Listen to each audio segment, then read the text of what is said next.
Hi friends, ఈరోజు మనము maker and చెక్కర్ అంటే తెలుసుకుందాం. మేకర్ అండ్ చెక్కర్ అంటే బ్యాంకింగ్ ఇండస్ట్రీలో కానీ ఫైనాన్షియల్ ఇండస్ట్రీలో కానీ ఒక ట్రాన్సాక్షన్ని ఇద్దరు కంప్లీట్ చేయాలి. అంటే ఒక ట్రాన్సాక్షన్ని ఒకళ్ళు సిస్టంలో ఎంటర్ చేస్తారు, ఇంకొకళ్ళు అప్రూవ్ చేస్తారు. సో ఎవరైతే ట్రాన్సాక్షన్ని సిస్టంలో ఎంటర్ చేస్తారో వాళ్ళని మేకర్ అంటారు. ఎవరైతే అప్రూవ్ చేస్తారో అతను ఆథరైజ్డ్ బై చెక్కర్. సో బ్యాంక్స్లో నార్మల్గా క్లర్క్స్, ఆఫీసర్స్, మేనేజర్స్ ఉంటారు. క్లర్క్స్ ట్రాన్సాక్షన్ ఇస్తే ఆఫీసర్ ఆథరైజ్ చేస్తారు. ఆఫీసర్ ట్రాన్సాక్షన్ ఇస్తే మేనేజర్స్ అప్రూవ్ చేస్తారు. లేదంటే ఒక ఆఫీసర్ ట్రాన్సాక్షన్ ఇస్తే ఇంకొక ఆఫీసర్ అప్రూవ్ చేస్తారు. సో ఇలాగా ఒక ట్రాన్సాక్షన్ కంప్లీట్ అవ్వడానికి ఇద్దరు 2 మెంబర్స్ మనకు అవసరం అవుతారు. సో ఒకళ్ళు మేకర్ అవుతారు, ఒకళ్ళు చెక్కర్ అవుతారు. సో ఈ మేకర్ చెక్కర్స్ని కూడా 3 కేటగిరీస్గా డివైడ్ చేశారు. ఓన్లీ మేకర్స్, ఏ యూజర్స్ అయితే ఓన్లీ మేకర్స్గా ఐడెంటిఫై చేస్తారో వీళ్ళు ఓన్లీ ట్రాన్సాక్షన్స్ని వేస్తారంతే, వీళ్ళు అప్రూవ్ చేయలేరు. ఇంకొక కేటగిరీ ఉంటుందండి, యూజర్స్ అంటే ఎంప్లాయీస్, స్టాఫ్ ఎవరైతే బ్యాంకింగ్ అప్లికేషన్ మీద పనిచేస్తుంటారో. మేకర్ చెక్కర్ అంటే ఈ కేటగిరీకి సంబంధించిన ఎంప్లాయీస్ ట్రాన్సాక్షన్స్ వేయగలరు, కొన్ని ట్రాన్సాక్షన్స్ అప్రూవ్ చేయగలరు. కానీ తను వేసిన ట్రాన్సాక్షన్కి అతనే అప్రూవ్ చేయలేరు. ఏ స్టాఫ్ అయినా తనే ట్రాన్సాక్షన్ వేసి తనే అప్రూవ్ చేయలేరు.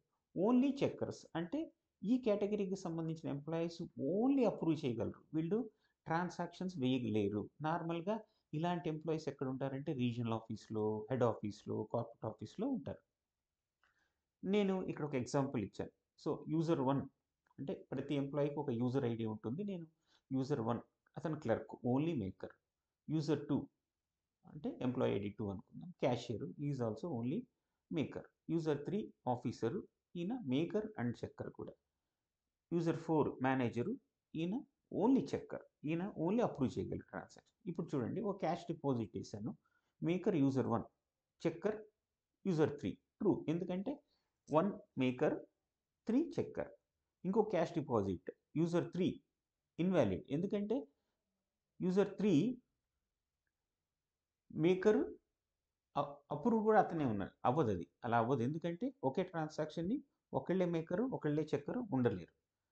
ఇంకొక scenario, fund transfer user 4 maker, impossible, ఎందుకంటే యూజర్ 4 అనే అతను only checker. Fund transfer fourth scenario, user 2, yes user 2 is a maker, maker వేసాడు ట్రాన్సాక్షన్. యూజర్ 3 చెక్కర్గా కూడా యూజ్ అవుతుంది కాబట్టి ఇది true. Cash withdrawal fifth scenario, user 2 వేసాడు, ఆయన మేకర్ కాబట్టి. యూజర్ 1 ఈ ఓన్లీ మేకర్, ఈయన అప్రూవ్ చేయలేరు, సో ఇది రాంగ్ సినారియో. సో ఇలాగా మేకర్ అండ్ చెక్కర్ కాన్సెప్ట్, ఎవరైతే ట్రాన్సాక్షన్ వేసారో వాళ్ళే అప్రూవ్ చేయలేరు, ఒకళ్ళు చేసింది ఇంకొకళ్ళు అప్రూవ్ చేయాలి. తర్వాత స్పెసిఫిక్ కేటగిరీస్ ఎవరెవరైతే అసైన్ అయి ఉంటారో వాళ్ళు వాళ్ళ యాక్టివిటీస్ని చేయాలి. సో ఇలాగే మేకర్ చెక్కర్తో పాటు ఇంకా కొన్ని వెరిఫికేషన్ మెథడ్స్ ఉన్నాయి. అందులో 4i వెరిఫికేషన్ అంటే, 4i అంటే ఏంటండి, ఒక మనిషికి రెండు ఉంటాయి కళ్ళు. 4i అంటే ఇద్దరు వెరిఫై చేయాలి ఒక ట్రాన్సాక్షన్. అదే 6i అంటే ముగ్గురు వెరిఫై చేయాలి.